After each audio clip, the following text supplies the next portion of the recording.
ये पहले तुम्हारे लिए टैबलेट है, कपड़ा है तुम्हारे लिए, ठीक है। इनको एक आवास की व्यवस्था करवाने के लिए बोलो। कानपुर की तंगलियों में रहने वाली एक मुक बाधिर लड़की खुशी गुप्ता की कहानी आज पूरे उत्तर प्रदेश ही नहीं बल्कि देश भर में चर्चा का विषय बन चुकी है। करीब 5 सालों तक उसके दिल में एक ही सपना पलता था कि वो अपनी बनाई हुई पेंटिंग मुख्यमंत्री योगी आदित्यनाथ को भेंट करे। कम उम्र में ही सुनने और बोलने की क्षमता खो देने के कारण दुनिया को संकेतों से समझने वाली ये लड़की अपनी कला के जरिए ही खुद को अभिव्यक्त करती थी। टीवी पर जब भी मुख्यमंत्री योगी आदित्यनाथ की झलक मिलती, वो तुरंत अपना कागज सामान लेकर बैठ जाती और उनके चेहरे का चित्र बनाने लगती।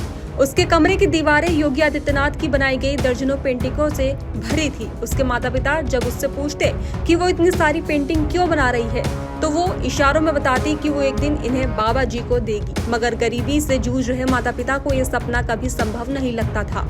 वे रोजमर्रा की कमाई, किराया, बच्चों की जरूरतों और सीमित संसाधनों में उलझे हुए थे। उन्हें ये समझ ही नहीं आता था कि अपनी बेटी को कैसे समझाएं कि मुख्यमंत्री से मिलना इतना आसान नहीं है। लेकिन जिस संकल्प ने खुशी के मन में जगह बना ली थी, वो किसी भी डर या बाधा से बड़ा था। एक दिन उसने निश्चय कर लिया कि अब इंतजार नहीं करेगी। पिछले शनिवार वो सुबह चुपचाप घर से निकल गई। न किसी को बताया, न किसी ने उसे जाते देखा। हाथ में एक बैग था जिसमें उसकी सबसे पसंदीदा पेंटिंग रखी थी, वो पेंटिंग जिसे वो खुद भी अपना सर्वश्रेष्ठ काम मानती थी। कानपुर स्टेशन से वो किस तरह ट्रेन पर चढ़ गई और लखनऊ पहुंच गई, मगर राजधानी उसके लिए किसी विशाल भूल भुलैया से कम नहीं थी। वो न बोल सकती थी, न सुन सकती थी और न ही सड़कों, दुकानों और भीड़ की तेजी को समझ सकती थी। धीरे धीरे वो लोक भवन पहुंच तो गई, लेकिन अंदर जाने का रास्ता न पाकर और किसी तरह मुख्यमंत्री तक संदेश न पहुंचाने की असमर्थता ने वो थककर जमीन पर बैठ गई और फूट फूट कर रोने लगी। उसके आंसुओं में मासूमियत, डर और टूटते सपने का मिला-जुला दर्द था।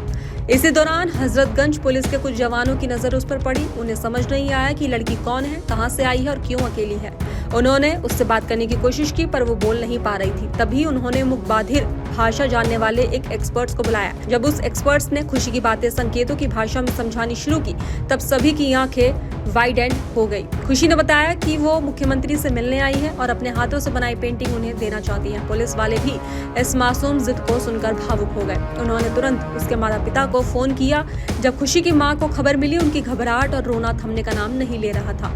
घर से गायब बेटी जो बोल सुन नहीं सकती, वो अचानक लखनऊ में कैसे पहुंच गई, ये कल्पना भर ही उन्हें तोड़ देने के लिए काफी था। लेकिन कहानी का असली मोड़ तब सामने आया जब ये खबर मुख्यमंत्री योगी आदित्यनाथ तक पहुंची। उन्होंने बिना एक पल गवाए आदेश दिया कि खुशी और उसके परिवार को तुरंत उनकी आवास लाया जाए। जब खुशी मुख्यमंत्री आवास पहुंची, वो घबराई हुई थी, मगर उसकी आंखों में उत्साह और उम्मीद की चमक थी। जैसे ही उसने अपनी बनाई पेंटिंग मुख्यमंत्री को दे दी, योगी आदित्यनाथ ने उसे अत्यंत ध्यान से देखा, जैसे किसी कलाकार की रचना को समझते हुए। फिर उन्होंने खुशी को अपने पास बुलाया और उसके सिर पर हाथ रखा। वो पल केवल खुशी के लिए ही नहीं बल्कि उसके माता पिता के लिए भी जीवन का सबसे अनमोल पल बन गया। जिन लोगों ने उसकी जिद को बचपना समझकर टाल दिया था, आज वही जिद पूरी हो रही थी, वो भी मुख्यमंत्री के हाथों। तो वहीं इसके बाद मुख्यमंत्री ने बड़ी गंभीरता के साथ खुशी के माता पिता से उसकी बीमारी, स्थिति और परिवार की आर्थिक दिक्कतों के बारे में जानकारी ली। उन्होंने बताया कि अगर खुशी का कॉक्लियर इम्प्लांट ऑपरेशन कम उम्र में हो जाता तो स्पीच थेरेपी के जरिए उसकी बोलने सुनने की क्षमता काफी हद तक सामान्य हो सकती थी। उन्होंने उदाहरणों के साथ ये भी समझाया कि ऑपरेशन के बाद लगातार अभ्यास से कई बच्चे पूरी तरह सामान्य जीवन जी सकते हैं। मुख्यमंत्री का ये विस्तृत ज्ञान देखकर परिवार ही नहीं, वहां मौजूद सभी लोग हैरान रह गए।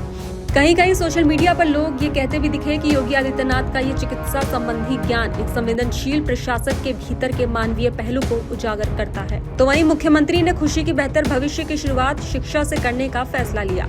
उन्होंने तुरंत आदेश देते हुए कहा कि खुशी का दाखिला कानपुर स्थित मुक बाधिर कॉलेज में कराया जाए, ताकि वो व्यवस्थित शिक्षा पा सके। कौशल विकास के लिए उन्होंने मोबाइल और टैबलेट भी दिया, ताकि वो अपनी दुनिया को तकनीक की मदद से विस्तृत कर सके। परिवार की आर्थिक हालत को देखते हुए मुख्यमंत्री ने सरकारी आवास उपलब्ध कराने की प्रक्रिया भी शुरू करने का निर्देश दिया। यही नहीं, खुशी के चिकित्सा उपचार, विशेषकर कान के इलाज के लिए विशेषज्ञ डॉक्टर्स की टीम को लगाने का आदेश भी जारी किया। तो वहीं जब ये वीडियो सोशल मीडिया पर तेजी से वायरल हुआ, तो लाखों लोगों ने मुख्यमंत्री योगी आदित्यनाथ की संवेदनशील पहल की खुलकर तारीफ की।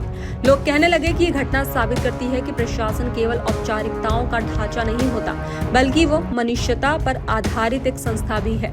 खुशहाली और सुरक्षा की ये छोटी छोटी संवेदनशील पहले ही किसी नेता को जनता के दिल तक पहुंचाती है। दूसरी तरफ खुशी के परिवार की भावनाएं शब्दों में बयां नहीं की जा सकती। खुशी की मां ने नम आंखों से बताया कि जब बेटी मिल नहीं रही थी तो उन्हें लगता था कि शायद अब वो कभी वापस नहीं मिलेगी। जब पुलिस ने फोन किया कि उनकी बेटी सुरक्षित है तो जैसे जीवन वापस लौट आया, और जब उन्हें मुख्यमंत्री ने बुलाया तब उन्हें विश्वास ही नहीं हुआ कि जिसकी पेंटिंग उनकी बेटी बनाती थी आज वो नेता उन्हें अपने घर पर बुला रहा है। तो वही मुलाकात के दौरान खुशी ने इशारों में बताया कि वो बड़ी होकर पुलिस में भर्ती होना चाहती है। ये सुनकर मुख्यमंत्री ने कहा, तुम पढ़ाई करो, हम तुम्हारी पूरी मदद करेंगे, पुलिस में भर्ती भी कराएंगे। ये सुनते ही खुशी के चेहरे पर जो मुस्कान उभरी वो शायद ही कभी मिटे। उसने घर की इच्छा भी जताई और मुख्यमंत्री ने तुरंत आवास मुहैया कराने का आदेश दिया। खुशी की मां कहती है कि उन्हें ऐसा लगता है जैसे मुख्यमंत्री नहीं बल्कि उनका बड़ा भाई उनकी समस्याएं सुन रहा हो। उन्होंने जो स्नेह दिया, जो सम्मान दिया, वो जीवन भर उनकी स्मृति में दर्ज रहेगा। आज खुशी अपने घर लौट चुकी है, मगर वो वही लड़की नहीं रही जो कुछ दिन पहले तक सिर्फ एक सपना अपनी छाती में लेकर घूमती थी। अब उसके पास वो आत्मविश्वास है जो किसी नेता का हाथ सिर पर रख देने से आता है। वो अब जान चुकी है कि उसकी कला की कीमत है, उसकी भावनाओं की कद्र है और उसके सपनों के पूरा होने की संभावना है। वो चाहे बोल नहीं पाती, मगर उसके चेहरे पर आई चमक बता रही है कि उसने शब्दों में बढ़कर कुछ पा लिया है। उसके माता पिता कहते हैं कि अब उनके घर में केवल उम्मीद है, हर सुबह एक नए जोश के साथ शुरू होती है। तो वही ये कहानी केवल एक लड़की, एक परिवार और एक मुख्यमंत्री की मुलाकात की नहीं है। ये कहानी है सपनों के सच होने की। ये कहानी है उस विश्वास की जो बताता है कि संवेदना की भाषा किसी भी आवाज से ज्यादा शक्तिशाली होती है। ये कहानी है उस पल की जब सत्ता का सबसे बड़ा पद भी एक मासूम लड़की की कला और जिद के सामने झुककर उसे अपना लेता है। और ये कहानी है उन सभी परिवारों के लिए प्रेरणा जो गरीबी, बीमारी या कठिन परिस्थितियों के कारण अपने सपनों को दबा देते हैं। कि अगर मन में सच्ची इच्छा हो तो जीवन अपनी राह खुद बना लेता है। देखो होता क्या है कि 5 साल की उम्र में, 6 साल की उम्र में अगर इसका ऑपरेशन हो जाता ना, देखो उसको सुनाई नहीं देता, इसलिए वो बोल नहीं पाते। नहीं सर, मैंने कराया था, कराया था सर, ऑपरेशन कराया। ये देखिए सर। नहीं, उससे नहीं। एक दिमाग का होता है कहीं पे। क्या उम्र है इसकी? 20 में चल रही है सर। 20 में चल रही है, 20 साल की है। 20 साल की हो गई है। 20 साल की हो गई बेचारी जो है। फिर भी एक बार दिखवा देते हैं, जो भी पॉसिबिलिटी होगा। तो उसमें देखिए होता क्या है कि वो ऑपरेशन हो जाता है ना, तो उसके बाद जो है स्पीच थेरेपी, यानी इधर आओ, ये पहले तुम्हारे लिए टैबलेट है, ठीक है? बेटा तुम इधर आओ, कपड़ा है तुम्हारे लिए, ठीक है? इनकी माता जी के लिए है, ये लीजिए। और इनके लिए कुछ आया? इनके लिए क्या है? इनको एक आवास की व्यवस्था करवाने के लिए बोलो, दिव्यांग जन कल्याण विभाग से बोलो जी सर, कि उसका जो है वो शुरू करो। मस्तिष्क का अगर ऑपरेशन हो, उसका ऑपरेशन हो सकता है, कॉन्क्लेव इम्प्लांट बोलते हैं उसको, जैसे कॉक्लियर इम्प्लांट होगा, उसका अगर हो सकता है तो उस पर एक बार विचार करना चाहिए, ठीक है? सर, जाओ खुश रहो, रह जाओ।